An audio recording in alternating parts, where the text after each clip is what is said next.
Perpe- Perpecahan dalam jemaat.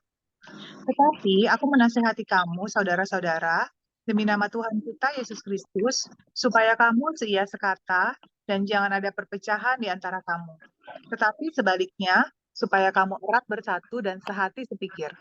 Sebab saudara-saudaraku, aku telah diberitahukan oleh orang-orang dari keluarga Chloe tentang kamu, bahwa ada perselisihan di antara kamu. Yang aku maksudkan ialah bahwa kamu masing-masing berkata, aku dari golongan Paulus, atau aku dari golongan Apolos, atau aku dari golongan Kefas, atau aku dari golongan Kristus. Adakah Kristus terbagi-bagi? Adakah Paulus disalibkan karena kamu? Atau adakah kamu dibaptis dalam nama Paulus? Aku mengucap syukur bahwa tidak ada seorang pun juga di antara kamu yang aku baptis selain Krispus dan Gaius, sehingga tidak ada orang yang dapat mengatakan bahwa kamu dibaptis dalam namaku. Juga keluarga Stefanus, aku yang membaptisnya, kecuali mereka itu tidak tahu. Entahkah ada lagi orang lain yang aku baptis? Sebab Kristus mengutus aku bukan untuk membaptis, tetapi untuk memberitakan Injil. Dan itu pun bukan dengan hikmat perkataan, supaya salib Kristus jangan menjadi sia-sia. Terima kasih.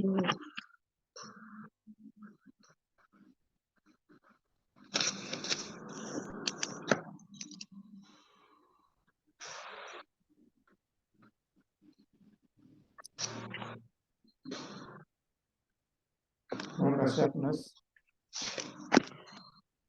Kita bersyukur kembali belajar firman Tuhan.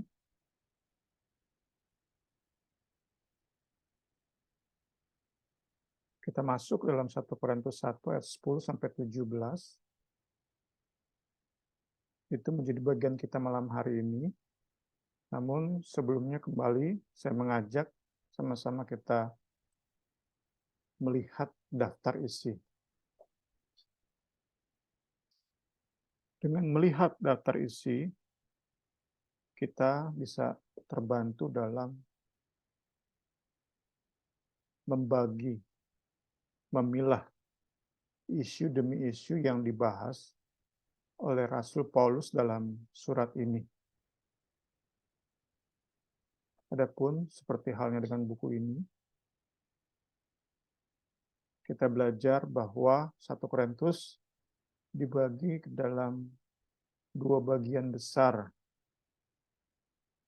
Pertama itu pasal 1 sampai pasal 6.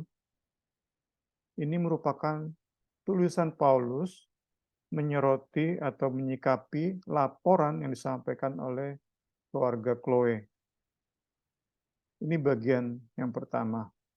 Bagian yang kedua itu pasal 7 sampai 16 dari 1 Korintus. Di sini Paulus menjawab surat resmi dari para pimpinan jemaat Korintus yang diantarkan kepada Paulus oleh beberapa orang perwakilan jemaat. Disebutkan dalam 1 Korintus 16 ayat 17, nama mereka adalah Stefanus, Fortunatus, dan Akaikus.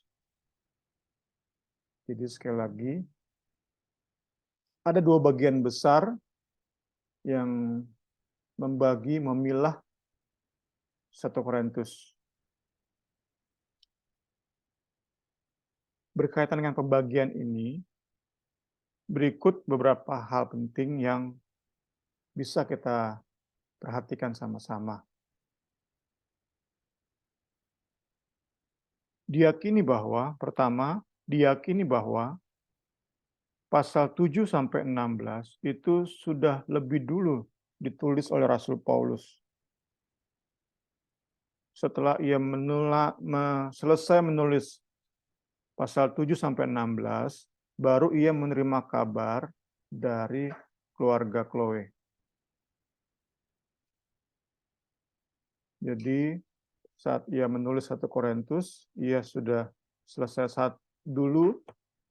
Kalau kita katakan sekarang beberapa pasal, tentu pada saat Paulus menulis, tidak ada pembagian pasal-pasal seperti kita sekarang dapati di Alkitab kita. Tentu saat itu tidak ada pembagian pasal-pasal. Namun, diyakini bahwa Paulus sudah selesai menulis pasal 7 sampai 16, baru kemudian ia menerima kabar yang kurang baik tentang jemaat Korintus dari keluarga Chloe. Apa yang bisa kita dapat dari informasi ini? Ini menjelaskan mengapa Paulus di pasal 7 sampai 16 tidak lagi menyinggung masalah perpecahan. Masalah yang kalau menurut logika akan terus diulang-ulang, setidaknya di bagian akhir dari 1 Korintus akan diulang lagi. Namun tidak demikian kita dapati di pasal 7 sampai 16. Ini terjadi karena sekali lagi Paulus sudah selesai menulis 7 sampai 16, baru ia menerima kabar dari keluarga Chloe. Ini hal pertama yang kita dapati saat kita melihat pembagian tadi, pembagian besar tadi, 16, 7, 16. Hal kedua adalah bahwa respon terhadap laporan keluarga Chloe itu menepati posisi awal dari 1 Korintus. Meski kita tahu bersama tadi ya, ditulis belakangan. Pasal 1 sampai 6 itu ditulis belakangan oleh Rasul Paulus. Tapi itu kemudian ditempatkan di bagian awal dari 1 Korintus. Ini menjelaskan bagaimana krusialnya isu perpecahan di mata, di pemandangan Rasul Paulus. Itu sebabnya ia menempatkan di awal dari suratnya ini.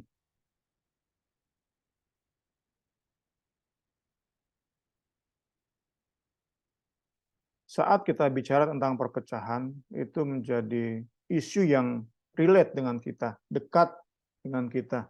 Karena begitu banyak terjadi perpecahan dalam gereja lokal, juga sinode gereja. Menurut channel YouTube Angka dan Data Channel, di Indonesia pada tahun 2020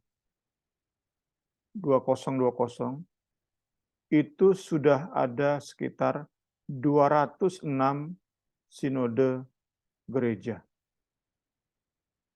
206 sinode gereja. Sekali lagi itu membuat kita sangat relate terhadap isu perpecahan karena memang banyak kali terjadi perpecahan di dalam gereja, di dalam sinode gereja, organisasi gereja. Namun saat kita ingin belajar mendalami 1 Korintus, kita perlu ingat dan kita salah paham terhadap apa yang terjadi di jemaat Korintus. Yang terjadi di gereja ini bukan seperti saat kemarin kalau di gereja kita itu ada pemilihan majelis pusat, majelis daerah. Di situ saat itu terbentuk kubu-kubu atau kelompok-kelompok yang masing-masing mendukung kandidat ketua majelis pusat, ketua majelis daerah. Terbentuk kubu-kubu, kelompok-kelompok. Itu tidak terjadi di gereja Korintus. Bukan seperti itu yang terjadi di gereja ini. Apa yang terjadi? Pembacaan yang teliti terhadap 1 Korintus 1, 10 sampai 4, 21 memberitahu kita setidaknya ada 4 masalah yang terjadi di tengah jemaat Korintus.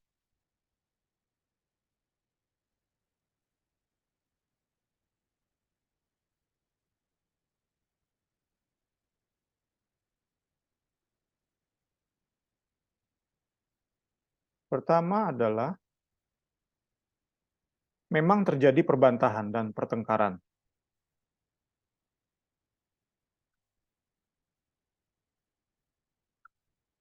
Namun sekali lagi tidak sampai terbentuk kubu-kubu yang mengkristal. Mereka tetap cair, namun perbantahan tersebut tidak juga reda. Itu yang dilaporkan oleh keluarga Chloe kepada Rasul Paulus. Dan mereka mendasari perbantahan itu dengan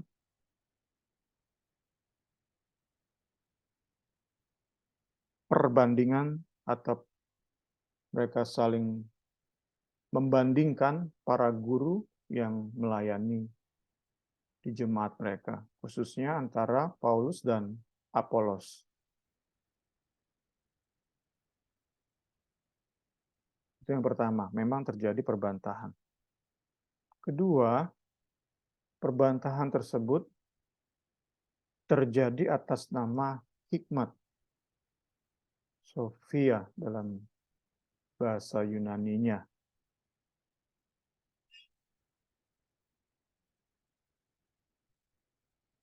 Sekali lagi, ada 4 poin itu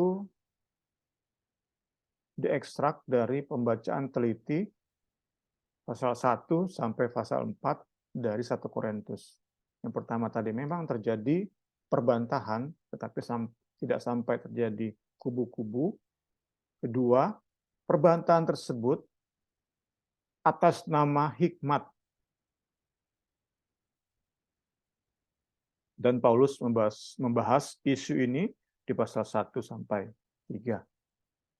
Ketiga, yang terjadi di kota Korintus, di jemaat Korintus adalah perbantahan ini berkaitan erat dengan sikap hati membanggakan diri.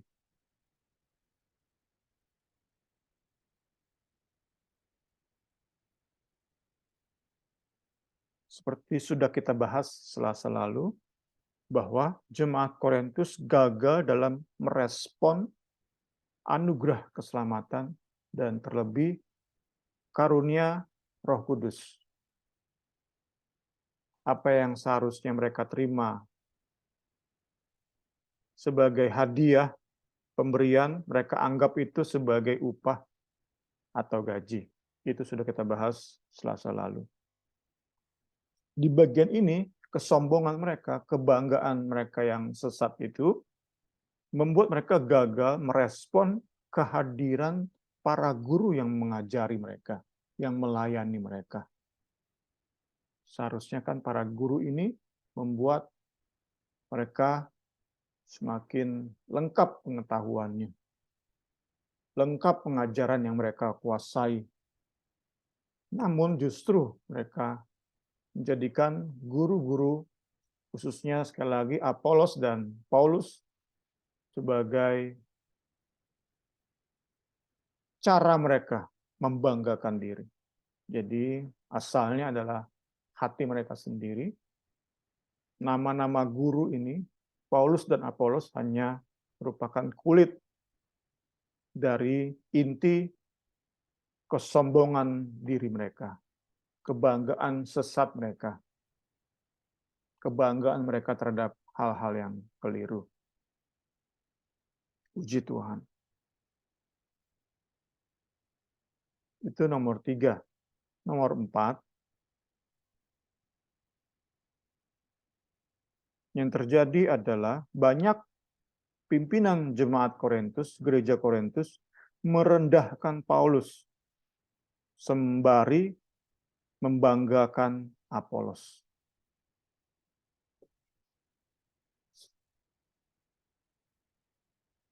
Itulah sebabnya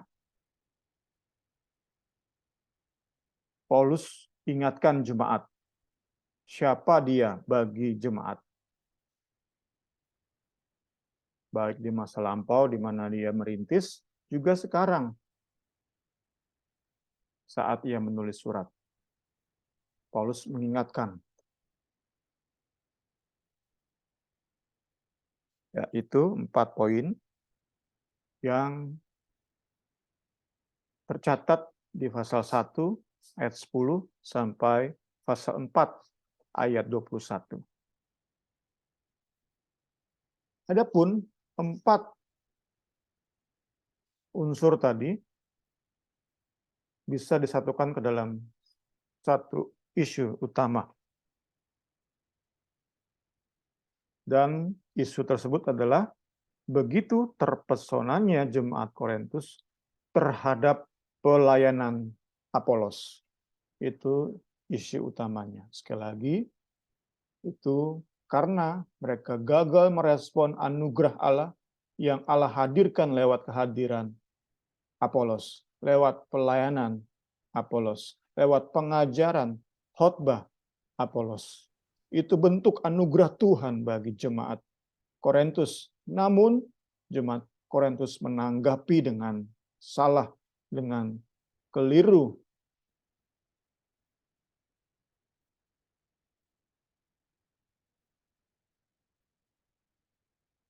Tampaknya gaya pelayanan Apolos, isi khotbah, isi pengajaran Apolos itu membuat jemaat Korintus terkagum-kagum sedemikian rupa.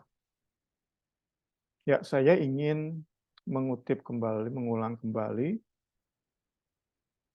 zoom dari teologi sistematik pada pendahuluannya. Ini tentang Apolos, supaya melengkapi pembahasan kita malam hari ini. Betapa spesialnya memang Apolos. Secara manusiawi memang Apolos amat sangat menakjubkan, mengagumkan.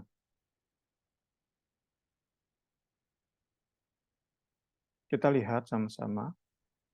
Apolos itu memiliki kelebihan khusus. Ia sangat spesial.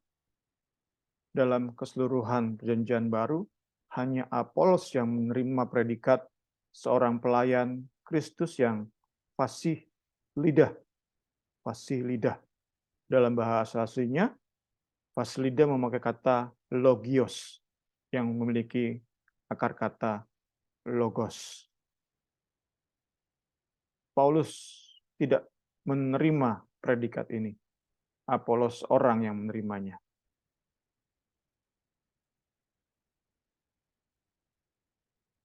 Dengan melihat bahasa aslinya, kita dapat pahami bahwa Apolos bukan sembarang cepat saat berbicara,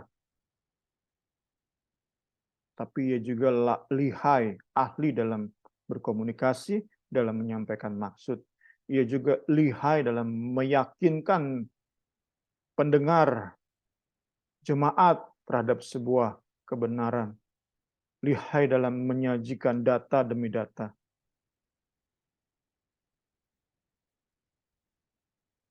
Bisa kita nilai Apolos sebagai seorang komunikator, seorang orator kelas 1. Hanya segelintir orang seperti dia. Orang yang bisa berbicara cepat itu banyak. Presenter, pembawa berita, tetapi komunikator ulung itu hanya sedikit. Namun tak berhenti di situ. Apolos pun seorang yang sangat mahir dalam soal kitab suci. Mungkin setingkat S3 penguasaan Apolos terhadap perjanjian lama. Ini yang membuat perpaduan ini antara keahliannya berkomunikasi dengan penguasaannya terhadap perjanjian lama menghasilkan sebuah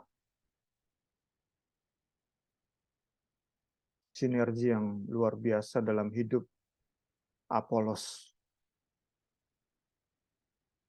Dihubungkan dengan buku ini, pembahasan kita malam hari ini, kita bisa katakan Apolos itu seorang ahli retorika. Saya mau gunakan 2 acuan.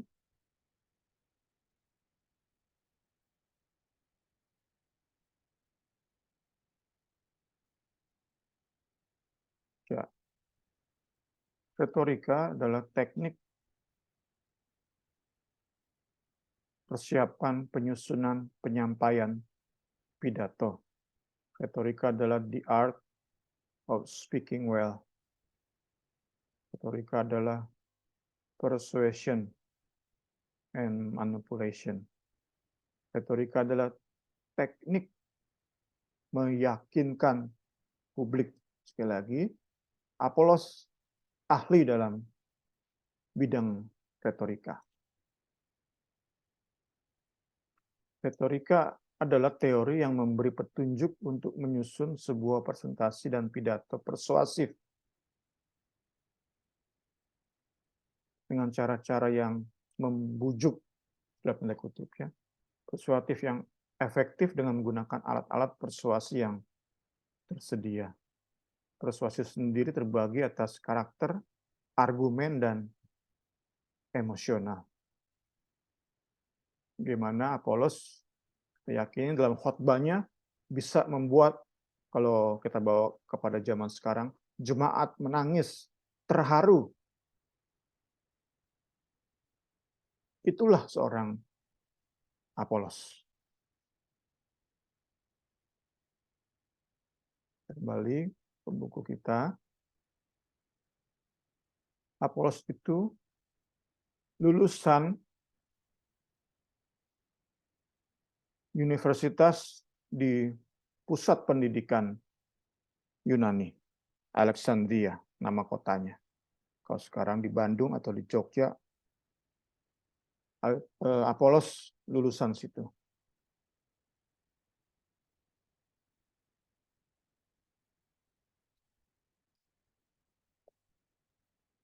Ia pun sezaman dengan Philo. Saya coba melengkapi dengan sebuah website.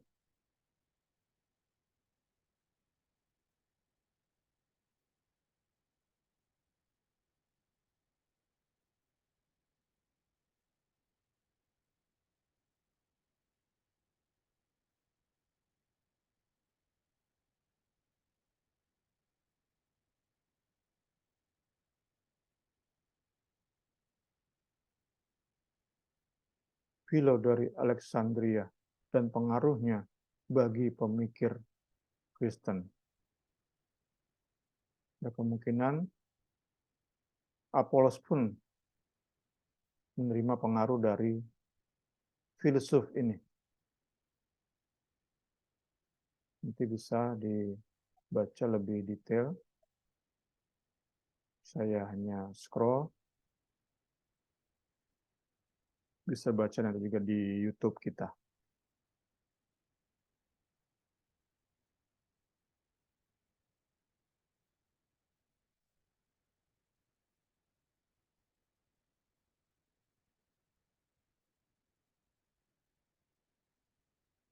Pertanyaannya adalah mengapa Apolos bisa begitu membuat jemaat terkagum.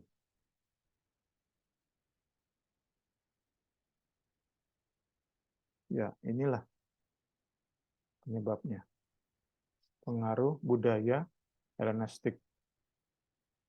Saat itu, seperti catatan dari Kisah Para Rasul 17 ayat 21, menjadi budaya bagi orang-orang kaya, pejabat, untuk menghabiskan waktu memperbincangkan gagasan atau pemikiran baru. Dan tampaknya pelayanan Apolos memuaskan orang-orang Kristen yang kaya ini. Yang kemungkinan besar posisi mereka adalah pimpinan di gereja Korintus.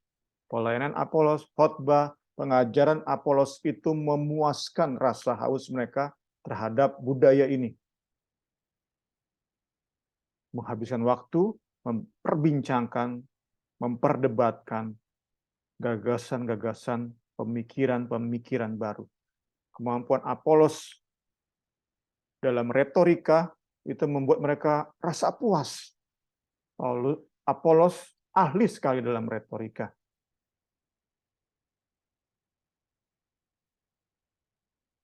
Nah, ini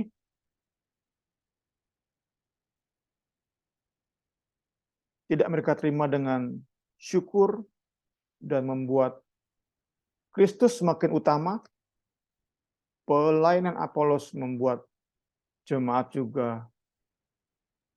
jadi justru membandingkan dengan Paulus. Ini sumber masalah di gereja Korintus.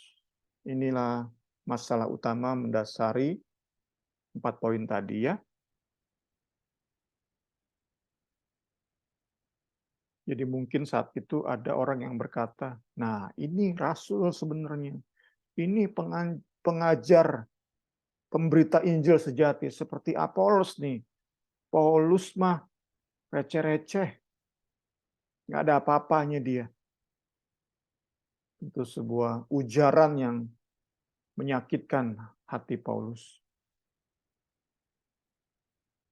Sungguh bagi orang-orang ini, orang-orang dalam posisi cukup berpengaruh, cukup kaya, mereka dipuaskan dahaga mereka terhadap gagasan-gagasan, filosofi dengan pelayanan Apolos. Mereka kemudian menganggap Paulus itu rasul kacangan. Rasul yang hanya bisa beritakan tentang salib saja.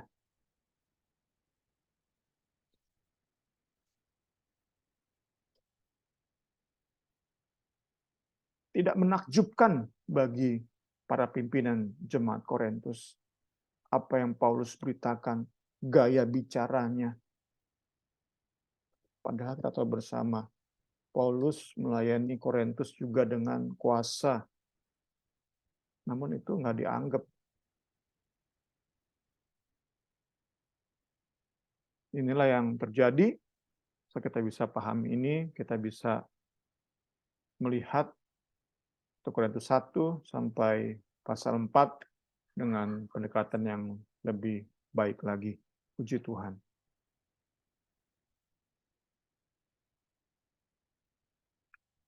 Kita bersyukur kita punya teladan seperti Rasul Paulus dalam kekecewaannya, sakit hatinya. Paulus tidak gegabah.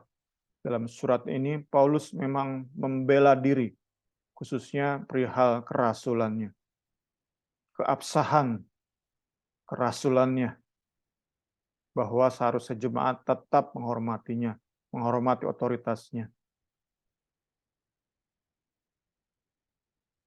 Namun, ia tidak gegabah dengan bicara buruk tentang Apolos. Tidak.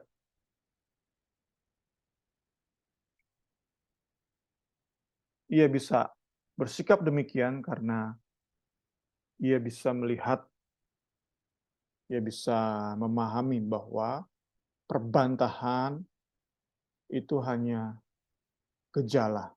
Itu bukan penyakit yang harus disembuhkan. Itu gejalanya. Paulus tahu penyakitnya apa, inilah yang disembuhkan.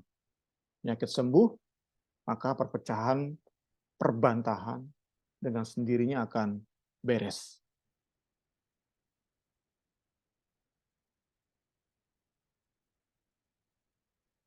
Sekali lagi, Paulus mampu bertindak tidak gegabah dalam sakit hatinya karena ia punya pemahaman yang utuh, yang komprehensif. Penting, sangat penting bagi kita dalam hikmat Roh Kudus baca firman Tuhan.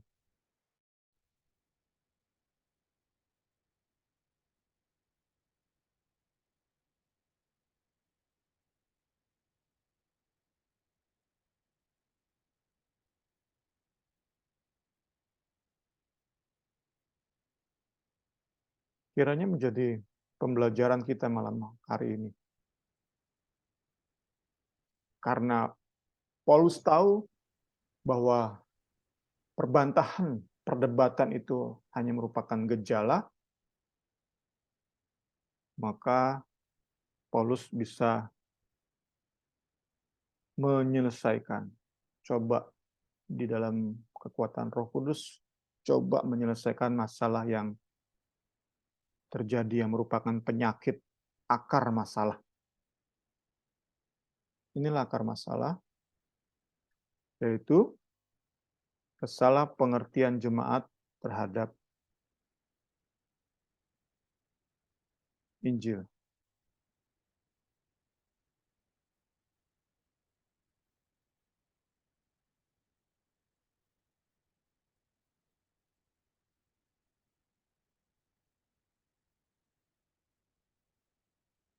Inilah penyakit yang harus dibenahi. Saat jemaat bisa mengerti dengan benar, dengan tepat Injil Kristus, mereka tidak akan berlama-lama berdebat hal-hal yang tidak penting. Mereka tidak akan terlibat dalam perdebatan yang panas, perbantahan yang panas terhadap hal-hal yang seharusnya disyukuri. Apolos hadir itu harusnya disyukuri mereka.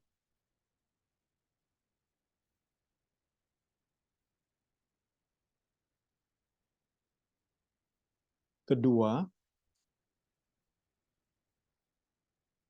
jemaat keliru dalam memahami peran gereja dan para pimpinannya. Para guru.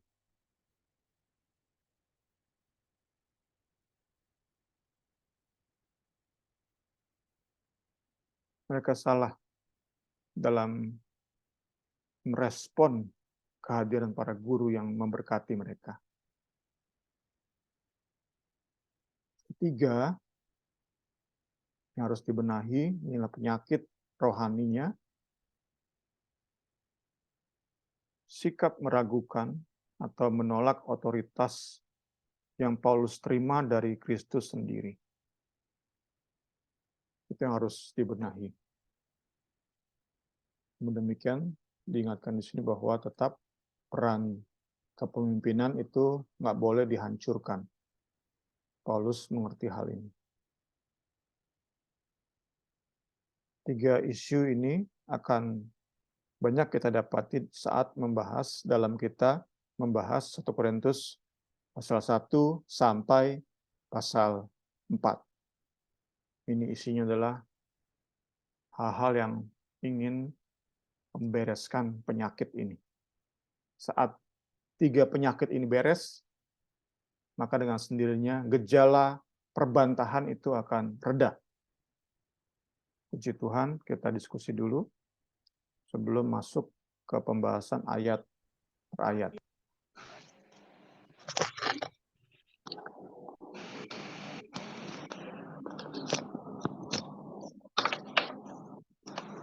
Ya teman-teman, selamat malam, Bu, sama Kak Suci yang sudah bergabung. Ada yang mau bertanya atau menambahkan tentang yang kita bahas malam ini?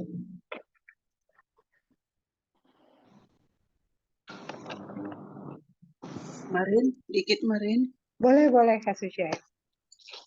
Tadi tertarik dengan yang ayat 10 ya. Ayat 10. Tetapi supaya kamu sekata dan jangan ada perpecahan di antara kamu. Sebaliknya supaya kamu erat bersatu dan satu sepikir. Tadi Bu Seni bahas tentang sinode ya. Banyak sinode yang ada di Indonesia gitu ya. Itu bisa terjadi gitu. Tapi ini firman Tuhan di sini di 1 Korintus ya supaya tidak ada sinode itu mungkin gitu ya. Jadi tapi kok terjadi begitu. Nah, ini gimana kita menyikapinya gitu ya. Artinya firman Tuhan bilang supaya saya bacanya mungkin pemahaman saya ya. Kamu satu sinode aja gitu misalnya nih kalimat ini gitu ya. Jadi jangan ada perpecahan gitu ya. Satu aja, tapi ternyata makin ke sini kok makin banyak gitu ya. Jangankan yang Protestan saja gitu ya, karismatik aja udah nggak tahu deh namanya juga jadi banyak gitu ya. Nah ini gimana kita menyikapinya gitu ya? Apa memang harus seperti ini? Tapi di balik itu ada juga kita sebut dengan oikumene gitu ya. Jadi walaupun masing-masing beda sinode, tapi kita masih bisa juga kok ini misalnya ibadah Natal bersama, masih bisa kok menyatu begitu ya. Ini bagaimana nih menyikapinya, kok agak kontradiksi begitu. Mungkin pemahaman saya masih kurang kali ya. Makasih ya Mbak Ria. Iya, sama-sama Kak Suci. Teman-teman, sebelum Bung Semi menjawab, Bu mau bantu jawab, Agnes?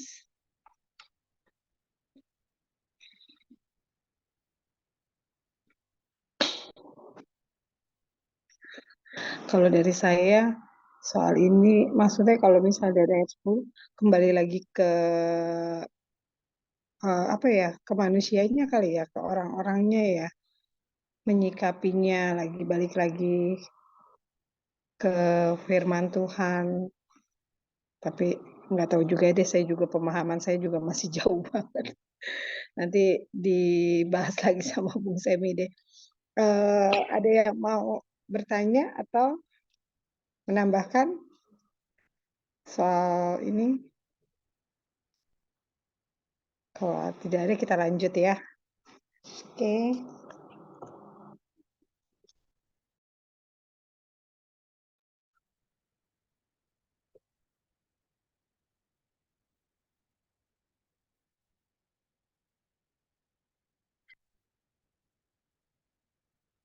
Nanti kita akan dapati jawaban terhadap pertanyaan atau kegelisahan Kak Suci bagian-bagian akhir dari pembahasan ayat demi ayat. Kita lihat dulu ayat 10.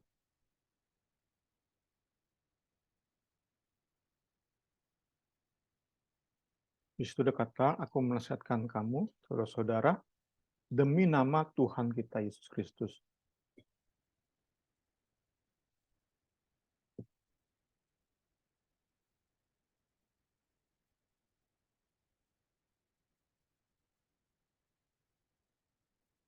Hal menarik di sini adalah dalam otoritas penuhnya sebagai Rasul Kristus atas jemaat yang ia dirikan, Paulus memilih kata menasehatkan. Bukan perintah, apalagi memaksa. Ini tentu relate dengan kita, khususnya yang memiliki otoritas, termasuk para orang tua, dalam mendidik anak-anak kita. Kita masuk ke zaman di mana anak-anak tidak bisa dipaksa lagi. Anak-anak butuh teladan. Anak-anak butuh kedekatan. Tidak hanya bermain di otoritas, tapi menjadi saudara, menjadi sahabat bagi orang-orang yang berada di bawah otoritas kita. Ini hal penting yang sama-sama kita mau dalami dengan teladan kita, Rasul Paulus sendiri, dalam posisinya, dalam otoritas yang Kristus sendiri berikan, dia tetap memilih kata, aku menasehatkan kamu, saudara-saudara.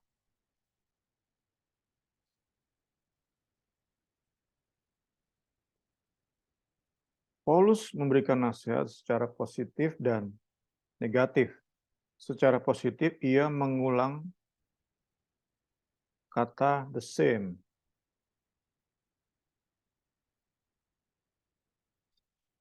Sampai 3 kali.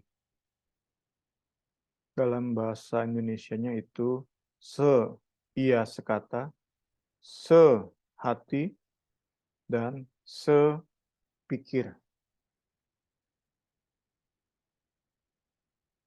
Nah, ini termasuk jawaban tadi dalam meminimalkan perpecahan.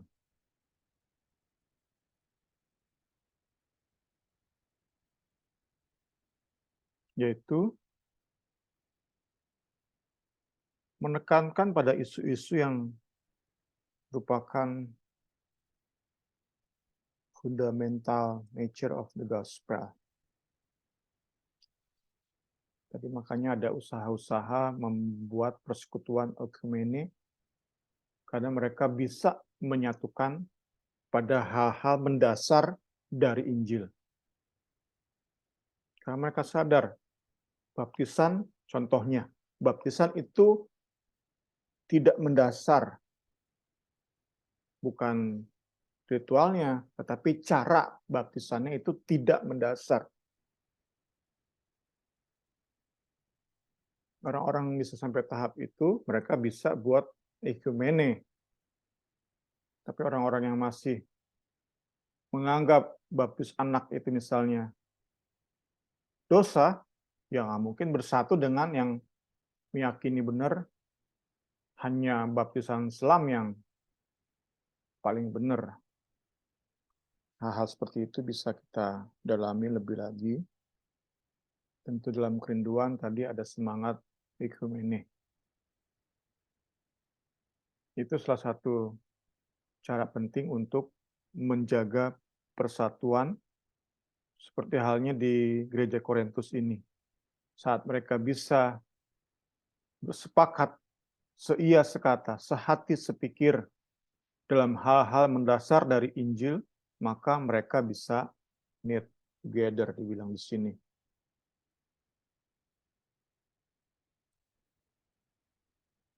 Gambarannya adalah seperti seorang yang merestorasi jalan nelayan. Jadi bisa nyatu lagi, berfungsi kembali.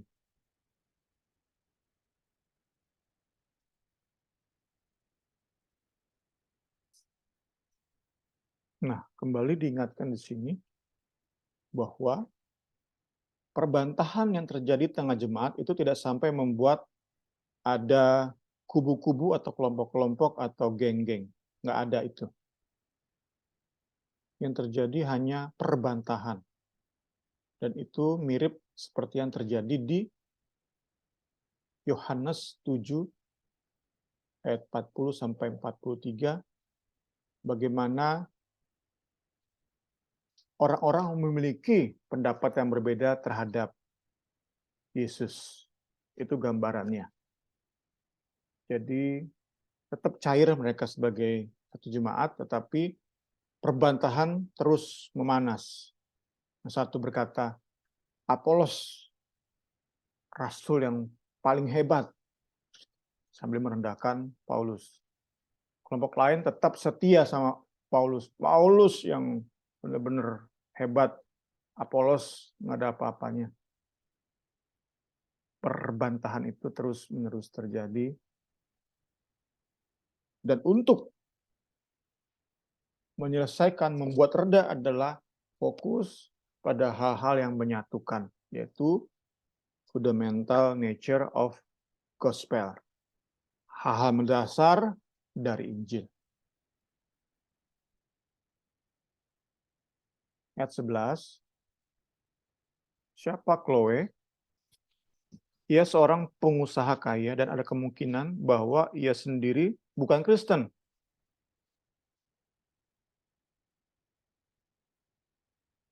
Nah, keluarga dari Chloe, pengusaha kaya ini, sering bolak-balik Efesus, Korintus.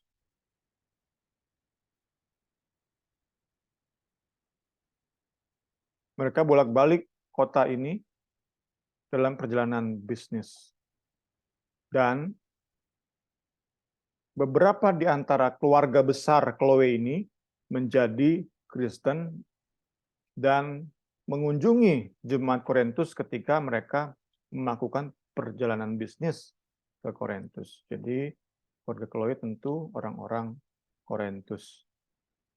Orang-orang Efesus, maaf. Dari mereka lah, dari keluarga Chloe, jadi kemungkinan beberapa orang, keluarga besar, pengusaha kaya dari Asia ini, dari mereka lah Paulus memperoleh informasi yang kredibel. Jadi pihak luar nih, bukan dalam jemaat sendiri, bukan. Yang melapor ke Paulus adalah orang luar, pihak ketiga, yaitu jemaat Efesus yang sering melakukan perjalanan bisnis ke kota Korintus dan mengunjungi gereja Korintus. Dari merekalah Paulus terima laporan yang diyakini bersifat kredibel,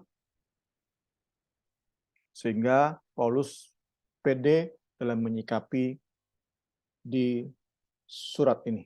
Puji Tuhan. Ayat 12.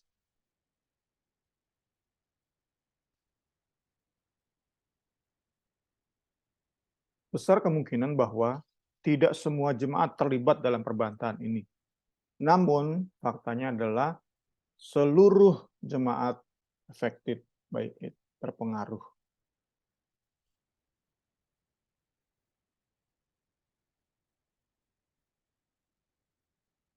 Kita dibawa kepada kesadaran betapa pentingnya persatuan, kesehatian, seia sekata.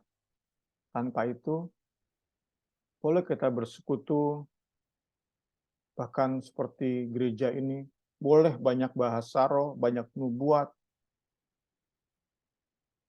tapi itu melukai hati seorang Paulus, menyakiti hati Tuhan Yesus tentunya.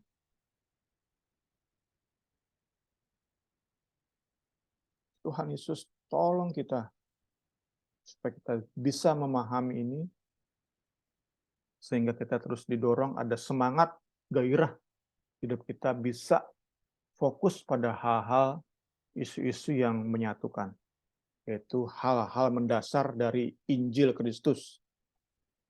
Puji Tuhan.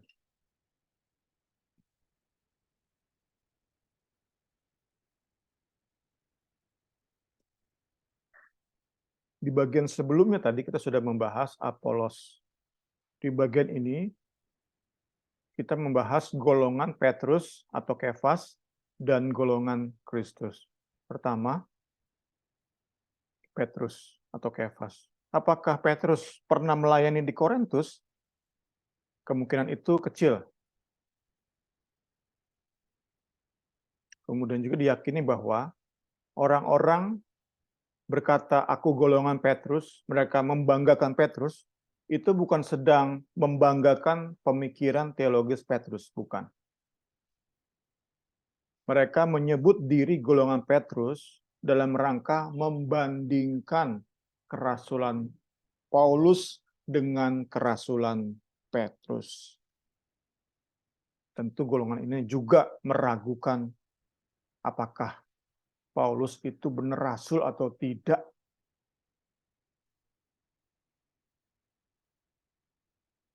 Tidak heran ada bagian-bagian di 1 Korintus, juga 2 Korintus, itu Paulus demikian mencurahkan pembelaannya. Dia ingin sungguh meyakinkan bahwa aku ini rasul bagi kamu.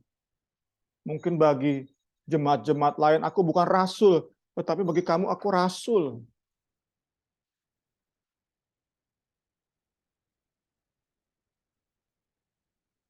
Kita bisa selami kemungkinan besar saat menulis surat-surat ini, Paulus dengan tetesan air mata ya. Kedua, ada orang-orang menyebut diri mereka golongan Kristus. Siapa mereka? Mereka ini orang-orang yang tidak mau terlibat dalam perbantahan yang terjadi. Mereka menilai diri mereka nggak level. Harus membandingkan manusia hebatnya, Apolos hebatnya, Paulus, nggak level mereka. Dan ini membawa mereka kepada jebakan rohani yang lain, yaitu jebakan merasa lebih dewasa, lebih berhikmat daripada jemaat-jemaat yang sedang berbantah-bantah tentang kehebatan Apolos dan Paulus. Mereka merasa lebih tinggi kedewasaan rohani mereka. Taraf, kedewasaan rohani mereka, mereka merasa lebih tinggi. Dan itu melahirkan kerohanian elit. Mereka merasa nggak mau terlibat perbantahan, mereka justru membentuk golongan sendiri. Itu yang terjadi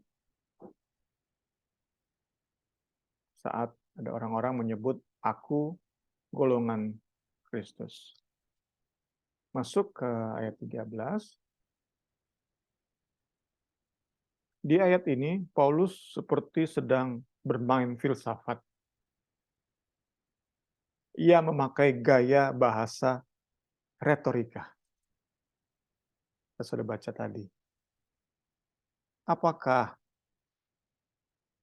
Kristus terbagi-bagi? Adakah Paulus disalibkan karena kamu? Atau adakah kamu dibaptis dalam nama Paulus? Inilah retorika. Apakah Paulus sedang bermain sarkasme di sini? Sedang menyindir jemaat Korintus? Mungkin saja. Paulus ingin bilang, gua juga bisa main retorika. Nggak Apolos doang.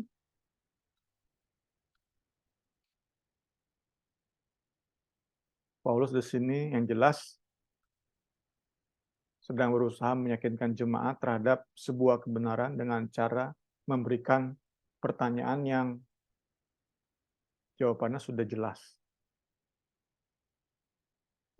Dengan pertanyaan-pertanyaan ini, Paulus coba berusaha menyadarkan jemaat akan absurdnya sikap mereka. Kita mau lihat istilah ini.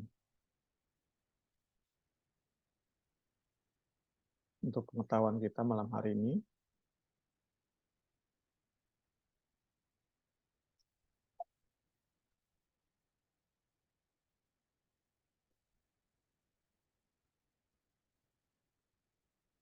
saat ada orang menyampaikan gagasan,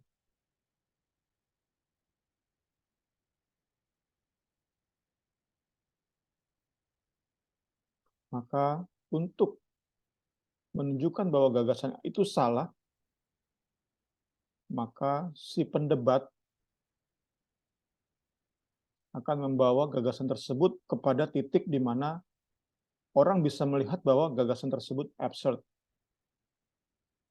Contohnya di sini, ada pendapat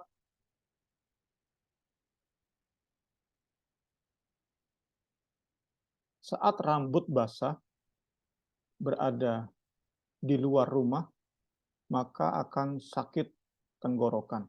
Rambut basah, sakit tenggorokan. Kita bisa menyerang asumsi ini, gagasan ini, dengan menunjukkan bahwa orang berenang rambut basah itu nggak serta-merta sakit tenggorokan.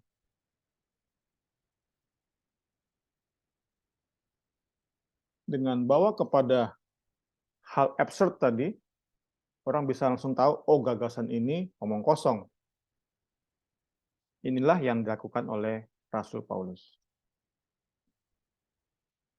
Gagasan orang-orang jemaat-jemaat Korintus yang berkata, aku golongan Kristus, aku golongan Kefas, aku golongan Apolos, Paulus, itu hal absurd.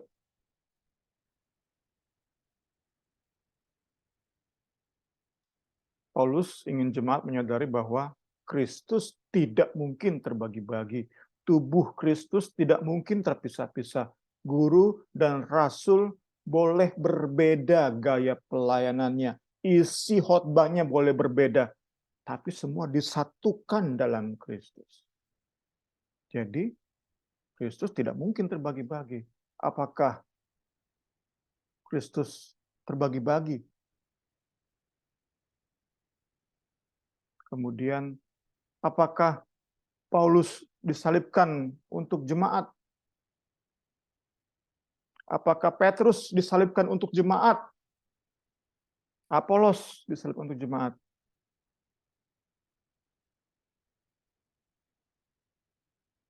Hanya Kristus yang disalibkan untuk mereka. Karena itu berkata, aku golongan Apolos, aku golongan Petrus, itu hal absurd. Sesuatu yang absurd. Ketiga, Paulus ingin jemaat menyadari bahwa jemaat tidak dibaptis dalam nama Paulus. Jemaat tidak dibaptis dalam nama Petrus dan dalam nama Apolos. Hanya dalam nama Yesus Kristus. Mereka harus kembali kepada pemahaman yang benar tentang Injil.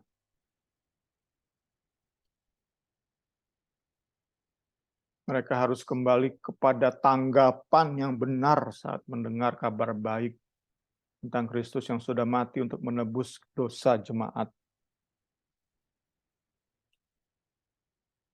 Sebuah kabar baik yang respon logikanya adalah hanya menyerahkan hidup sepenuh kepada Kristus. Kristus yang menyatukan semuanya. Gaya pelayanan khotbah, komunikasi Apolos dan Paulus bukan untuk dibanding-bandingkan, apalagi dipertentangkan, tapi untuk diterima dengan ucapan syukur sebagai perbedaan yang saling melengkapi. Ayat 17 bagian akhir.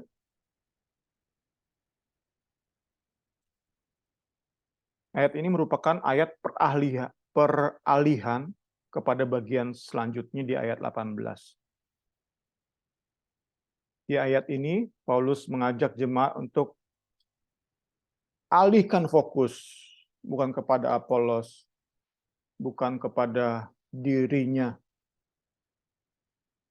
Paulus mengajak jemaat, alihkan pandangan kepada salib Kristus. Pada salib Kristus, puji Tuhan, di ayat ini, Paulus membandingkan antara pengertian manusia dan keahlian beretorika dengan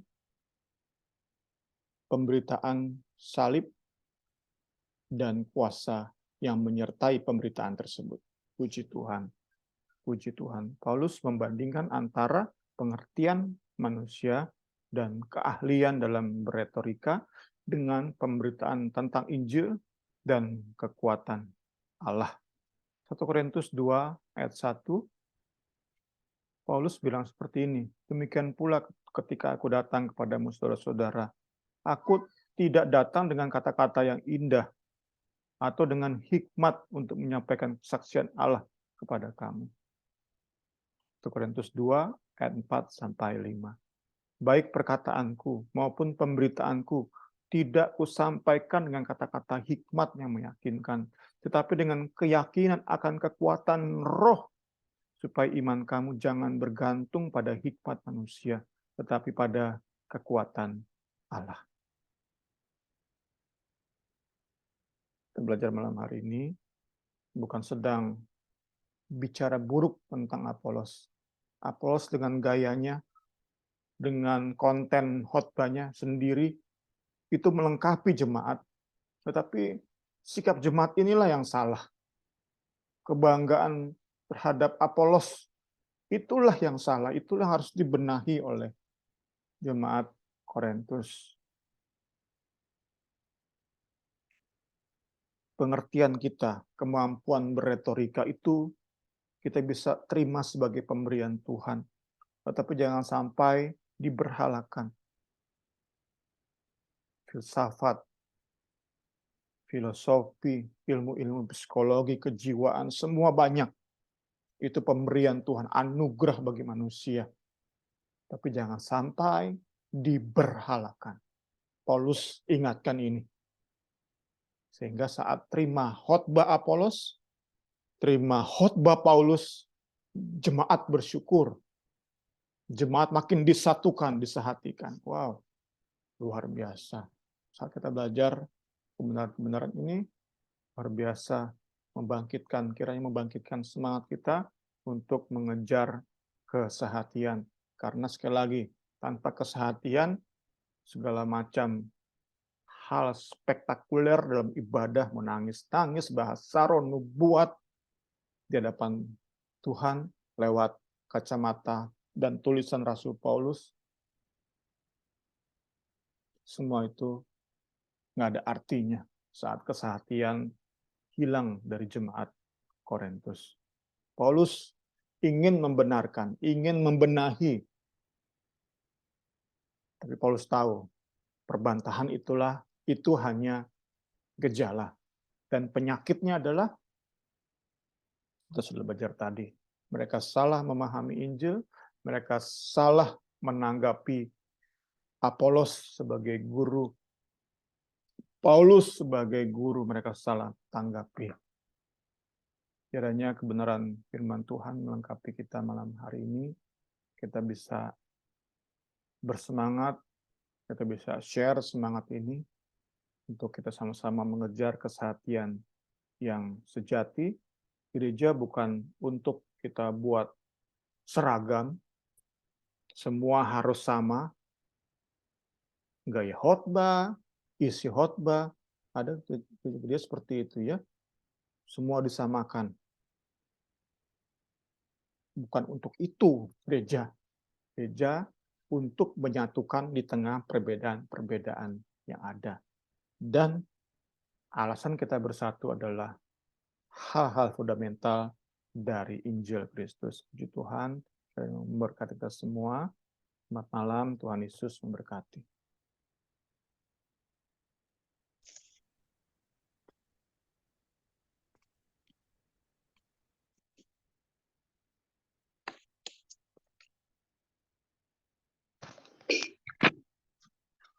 Selamat malam teman-teman. Kalau ada pertanyaan atau tambahan dari teman-teman? Kalau tidak ada, kita tutup Bible study kita malam ini, biar kita terus mengejar kesehatian ya dalam kita melayani Tuhan. Nah, nanti saya minta Kak Suci yang pimpin dalam doa ya Kak, untuk Oke. Siap, Marin. ya, Kak. Mari kita bersatu dalam doa. Bapa yang baik dalam kerajaan surga, terima kasih Tuhan untuk malam ini. Terima kasih Tuhan untuk kebenaran firman yang sudah kami baca dan sudah kami dengarkan dari beberapa penjelasan dari Bung Semi Tuhan. Kami terus berdoa Tuhan, limpahkanlah hikmat, kuasa Roh Kudus atas kehidupan kami, khususnya ke atas kehidupan keluarga Bung Semi. Kiranya Tuhan tetap pakai Tuhan supaya memberikan yang terbaik untuk hormat dan kemuliaan nama Tuhan.